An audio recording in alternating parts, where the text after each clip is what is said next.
en una jornada propuesta por la firma Advanta aquí en la ciudad de Balcarce. Bueno, con todo lo que tiene que ver con la tecnología de girasol y también de maíz, vamos a conversar con el ingeniero Orlando Bellás, que es gerente de desarrollo de la firma. Bueno, vamos a hablar un poco en particular del cultivo de girasol, que por estos momentos, claro, se está recolectando, se está cosechando aquí en la zona sudeste bonaerense. Los saludamos. Orlando, buenos días, ¿cómo estás? Buen día a todos, muy bien. Bueno, Orlando, se está cosechando girasol aquí en nuestra zona, no solamente en el sudeste, sino también en el oeste de la provincia. ¿Y cómo viene la recolección en lo que hace a rendimientos, en lo que hace a calidad? En general viene muy bien. Creo que va a ser un buen año de girasol. Girasol ha sido beneficiado como cultivo, digamos, por su ciclo. El periodo de sequía que hubo en cierto momento, en enero y parte de febrero, pero sobre todo en enero, es como que a girasol lo agarró ya hecho y perjudicó más por ahí a otros cultivos como soja y maíz. Estoy hablando principalmente en el oeste. Y el girasol pudo zafar de ese problema y los rindes que se están obteniendo son muy buenos. Por supuesto que hay de todo, como en todas las situaciones, pero en general los rindes son buenos. Hay rindes extremos de más de 3.000 kilos y hasta 4.000 kilos en el oeste, y por supuesto rindes menores, pero en general los promedios creo que van a ser muy buenos y se van a acercar bastante al promedio nacional de los dos últimos años. El promedio nacional de girasol de los dos últimos años estuvo alrededor de los 2.000 kilos por hectárea, son los mayores rendimientos de la última década, y este año es probable que nos arrimemos, o yo creo que vamos a estar en ese nivel de rindes, repito, promedio a nivel nacional. Creo que va a ser un buen año para girasol. Orlando, bueno, se espera por lo menos lo que son las proyecciones de rinde del volumen nacional, ¿no es cierto?, de producción de girasol. Se habla que se van a obtener alrededor de 3.200.000 toneladas. Una producción, un volumen algo inferior quizá al año pasado y una superficie de siembra del girasol que no aumenta mucho, siempre está como un poco estancado este cultivo. ¿Por qué ocurren estas cuestiones en una producción que se ha trabajado mucho genéticamente?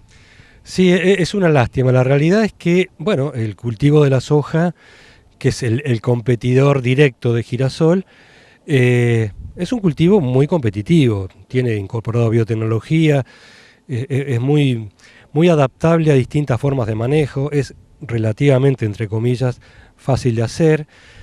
Digamos, tiene ciertas ventajas competitivas innegables respecto a girasol, en algunas zonas, sobre todo en zonas más húmedas. Pero el cultivo de girasol en muchos lugares del país sigue siendo muy bueno, sobre todo por el aprovechamiento que hace de napas, cosa que este año se ve muy bien. El año pasado la baja principal ocurrió principalmente en el oeste y especialmente en La Pampa, donde ahí sí tuvo malos rindes respecto al año pasado. Yo creo que este año se va a recuperar en base a los rindes que se están obteniendo hasta ahora. El porqué del estancamiento del área, que es relativo según zonas, porque el girasol el año pasado creció mucho en el norte, en el Chaco y en el norte de Santa Fe, bajó bastante en el oeste y en La Pampa, y acá en el sur bajó, pero digamos en forma no tan importante. La realidad es que el productor lo que hace es siembra lo más rentable, lo más fácil de hacer, lo más seguro, y eso en los últimos años fue la soja. De todas maneras nosotros insistimos con el tema de diversificar. Este año puede llegar a ser un ejemplo. El girasol nuevamente le va a salvar las papas a más de uno, porque, repito, el girasol ya está hecho, ya está en algunos casos cosechado con muy buenos rindes, y la soja hay que esperar cómo termina. Quiera Dios que no pase nada, ¿no? Pero bueno, nosotros somos de acá de Balcarce y ahora estamos mirando las temperaturas, a ver qué pasa con el A. A ver, esto no es un cultivo versus otro. Yo creo que lo más lógico, lo más seguro, lo más aconsejable es diversificar, diversificar riesgos, y el girasol es un cultivo ideal para eso. El periodo, digamos, de mayores requerimientos o el periodo crítico de girasol no coincide con el de soja, entonces lo ideal es diversificar, hacer una parte de girasol, una parte de soja. No es la idea de nosotros como empresa girasolera, entre comillas, o de Asagir, yo soy miembro de la comisión directiva de Asagir, es luchar en pos del girasol para ir en contra de la soja. Sino creo que todo tiene que ser racional, razonable, y repito, en muchos años, y este creo que va a ser uno de esos, el girasol aporta una diversificación muy positiva para el productor. Claro, y uno ve también, Orlando, como lo que comentaba recién hace algunos minutos, cómo ha avanzado todo lo que hace la tecnología y lo que tiene que ver con la genética respecto al cultivo, y allí aparecen nichos nuevos, bueno, entre comillas, pero nuevos al fin, como puede ser el alto leico, los girasoles CL y demás. ¿Hacia dónde va el mejoramiento? Bueno, es parte de eso. Las empresas productoras de semillas, todos tratamos de mejorar la competitividad del cultivo. ¿Cómo lo hacemos? Teniendo híbridos cada vez mejores en lo que es rendimiento y sobre todo en el caso particular del girasol en lo que es estabilidad. Yo siempre digo un poco lo mismo, los girasoles actuales no es que tengan un potencial de rinde mayores a los que se vendían o se comercializaban hace 15 o 20 años atrás.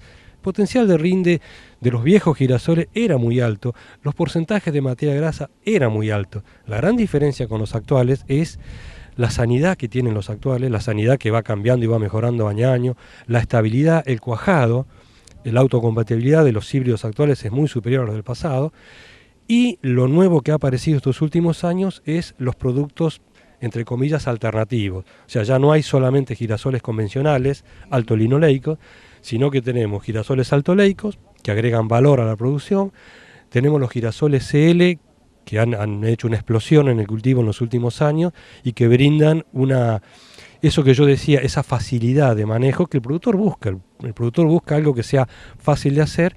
Con los girasoles CL puede ir a lotes más emalezados, puede ir a lotes donde por ahí no conoce la historia y es una ventaja importante. Y desde la genética lo que hacemos es tratar, y lo estamos logrando, que esos girasoles CL o esos girasoles altoleico o los nuevos, la combinación alto leico y CL, sean genéticamente, o el germoplasma que se use sea tan competitivo como los convencionales. Entonces tenemos que hoy los girasoles Clearfield nuevos están rindiendo prácticamente lo mismo que los girasoles convencionales. Los alto leico nuevos están rindiendo casi igual que los girasoles convencionales. A eso apuntamos, es a ofrecerle al productor herramientas para que después el productor elija. El productor va a tener un girasol que va a ser alto leico, CL, después elegirá cómo lo maneja o con qué productos lo trata, pero va a saber que el germoplasma es el mismo que el girasol convencional que venía usando de alto potencial y estabilidad. Nos encontramos en la Estación Experimental INTA Balcarce y vamos a conversar con la ingeniera Azucena Ridao, que es docente de la Facultad de Ciencias Agrarias de Balcarce e integrante también de lo que es la unidad integrada INTA Facultad de Ciencias Agrarias, que es especialista en fitopatología, y hablando de una enfermedad que estamos viendo en estos momentos en el cultivo de soja, el cancro del tallo. Ella nos va a explicar a Azucena de qué se trata. Muy buenos días, Azucena, ¿cómo estás? Buenos días, muy bien. Cancro del tallo, a ver si nos podemos poner un poco en tema. ¿Cómo se ve? ¿Cuándo aparece? ¿Qué puede observar hoy el productor agropecuario? Bueno, el productor agropecuario puede y está observando, porque bueno, esta nota viene un poco a colación de que justamente está apareciendo en este momento, porque es cuando se ve esta enfermedad, y están llegando al laboratorio de diagnóstico de la unidad integrada, como bien dijiste, entre la Estación Experimental del INTA de Balcarce y la facultad, donde trabajamos un conjunto de fitopatólogos. Estamos teniendo varias muestras, ya bastantes, o consultas por teléfono de los asesores, sobre todo privados, y de los productores también, porque esta enfermedad, que si bien no es nueva para nosotros en la zona, y hablando de la zona, hablo del centro y sudeste de la provincia de Buenos Aires, desde que empezamos a trabajar en este caso más fuertemente con la fitopatología de la soja en esta zona, que fue a partir del año 2003, la venimos viendo, pero año a año se va acrecentando. Y si bien es bastante... siempre dijimos que en años donde hay lluvias o con gran humedad es cuando más aparece. También hemos tenido años con sequía y la enfermedad también ha aparecido. Entonces, todavía faltan algunos estudios un poco más robustos para hacer justamente esa relación entre qué es lo que pasa con las plantas y con las lluvias directamente o con la gran humedad dentro de un cultivo. porque también ha aparecido en épocas de sequía, por lo cual entonces hemos decir que a veces lo que está ocurriendo es en plantas que estén más estresadas. Y en este momento lo que también nos están diciendo, sobre todo los asesores, que son los que conocen un poco más sobre cómo puede aparecer esta enfermedad, es que la ven a veces más sobre partes de suelos más someros o sobre lomas, y ahí es donde a veces se confunde con otras enfermedades, como también puede ser macrofomina fasciolina, que es un hongo que produce la pudrición carbonosa, que no es una enfermedad de nuestra zona, porque es de suelos más secos y sueltos, aunque después de tantos años que hemos tenido de sequía, como son hongos estos que viven en el suelo o en restos vegetales, en el caso de macrofomina, que queda el hongo en el suelo, los esclerosios, aparecen en esos lugares justamente cuando falta agua. Hacemos una nueva pausa y ya volvemos.